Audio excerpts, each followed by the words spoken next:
મૌલિક ધામેચા અમારા સંવાદદાતા લાઈવ અમારી સાથે જોડાય છે।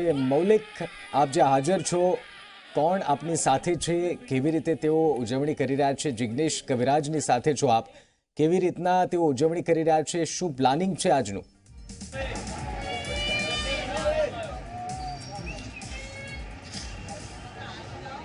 નિશ્ચિત ખાસ કરી જ્યારે અમદાવાદીઓ છે ત્યારે અવશ્ય જે ઉત્તરાયણની મજા માણવા માટે ધાબે પરિવારજનો સાથે રહેતા હોય છે, ત્યારે ગુજરાતી કલાકાર એવા જિગ્નેશ કવિરાજ આપણી સાથે છે। તે પણ તેમના પરિવાર સાથે અત્યારે હાલ પતંગ ચગાવવાની મજા છે તે માણી રહ્યા છે। તે પોતાના ફેમિલી સાથે અહીંયા આગળ હાજર છે। મહત્ત્વની વાત છે કે જે ફેમિલી સાથે અહીંયા એકઠા થયેલા છે તે લોકો પણ જોઈ રહ્યા છો કે અત્યારે હાલ તેઓનો પતંગ જે છે તે કપાયો છે, પરંતુ તેઓ કઈ રીતે ઉત્તરાયણની મજા માણી રહ્યા છે તે ખુદ તેમને પૂછવાનો પ્રયત્ન કરીશું કે જે રીતે ઉત્તરાયણની મજા માણી રહ્યા છે પરિવાર સાથે છે, સાથે સાથે અન્ય ગુજરાતી કલાકાર છે જે ફેમસ થયેલ કલાકાર કહી શકાય કિંજલની સાથે વિરલ તે પણ છે તેમની સાથે। જિગ્નેશભાઈ, આપને પૂછવા માંગીશ, ફેમિલી સાથે અત્યારે હાલ છો, કઈ રીતે ઉત્તરાયણની મજા માણી રહ્યા? હું દર વર્ષે હું ગમે તે બહાર હોય પણ પ્રોગ્રામ લેતો નથી ઉત્તરાયણના દિવસે, અને ઉત્તરાયણ ફરજિયાત હું ફેમિલી સાથે ઘરે જ હોઉં છું, અને હું મારા ફેમિલી બધા અમે જોડે જ બધા ઉત્તરાયણ કરીએ છીએ।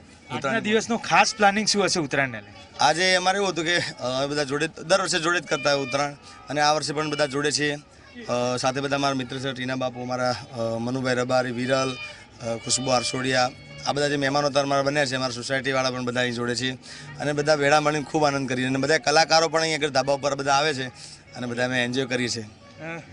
ગીતની સાથે સાથે ગરબા જે કર્યા છે તે પણ એન્જોય કરી રહ્યા હતા, અને હવે ઉત્તરાયણ પણ સાથે એન્જોય કરી રહ્યા છે। મનુભાઈ છે આપની સાથે। મનુભાઈ, શું કહેશો, કઈ રીતે એન્જોયમેન્ટ કરી રહ્યા છો? સાથે પુત્ર છે, પરિવાર છે, અને ફેમિલી કઈ છે? જો અમે બધા એકદમ દર સાલ અહીંયા જીગાભાઈ ત્યાં જ અમે હોઈએ છીએ, અને હમણાં કિંજલ બી આવે છે, અને બધા કલાકારો ખુશ્બુબેન છે, વિરલ, વરદાન અમારે, અને વિશાલભાઈ, અમે જે બધા હોય એકદમ દર સાલ જે મોજ કરીએ છીએ ને આખી અલગ જ એકદમ ફૂલ એન્જોય ફૂલ એન્જોય। હા, અત્યારનો એન્જોય છે, સાંજનો કઈ અલગ પ્રોગ્રામ હશે? સાંજનો એટલે આ પતંગ સિવાય બીજો નહીં પ્રોગ્રામ, પણ આ બસ આવો જ પ્રોગ્રામ હશે સાંજ સુધી। વિરલ પણ છે। વિરલ, કઈ રીતનું એન્જોય છે? નાના બાળકો તારી સાથે પણ છે, તું કઈ રીતનું એન્જોય કરે છે?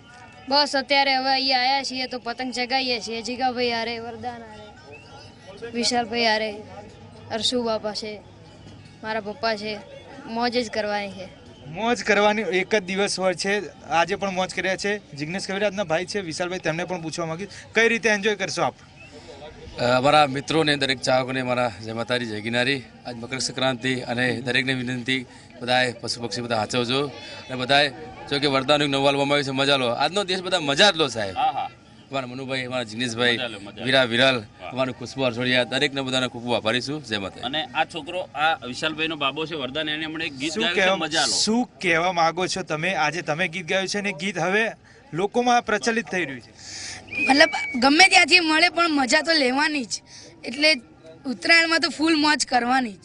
દર્શકોને પણ સંભળાવી દો તમારું ગીત જે મજા લો છે। હા, હે જિંદગીમાં એશ કરો, મોજ મસ્તી લેર કરો, ડરો ના કોઈની રજા લો, હે ડરો ના કોઈની રજા લો, મજા મજા મજા મજા મજા લો, ગમે ત્યાંથી મળે યાર મજા લો। જે રીતે બાળ કલાકાર જોઈ રહ્યા છો, નિશ્ચિત ફેમિલી સાથે જિગ્નેશ કવિરાજ, ગીતા, જે અન્ય છે ગુજરાતી કલાકારો, તે ફેમિલી સાથે આપ દ્રશ્યોમાં પણ જોઈ શકો છો કે નરોડા સ્થિત તેમનું જે નિવાસસ્થાન છે તે ત્યાં આગળ અત્યારે હાલ મજા માણી રહ્યા છે। ઉત્તરાયણ પર્વ છે તેને ઉજવણી કરી રહ્યા છે। આખો દિવસ આ પ્રકારનું જે પ્લાનિંગ છે તે કરી રહ્યા છે। થોડી ક્ષણોમાં જે કિંજલ દવે છે તે પણ અહીંયા આવનાર છે, અને તે પણ તેમના જે ઉત્તરાયણની પર્વની ઉજવણી છે તે પણ અહીંયા જ કરશે। નિશ્ચિત। બિલકુલ મૌલિક, ધન્યવાદ અમારી સાથે જોડાવા બદલ। તો ગુજરાતી કલાકારો મોજ મસ્તીથી આ પર્વની ઉજવણી કરી રહ્યા છે। જિગ્નેશ કવિરાજ, તેમના પરિવાર, સાથોસાથ મનુ રબારી, અને તમામ લોકો એક સાથે એક જ ધાબા પર એકઠા થઈ કલાકારો આ દિવસની ઉજવણી કરી રહ્યા છે।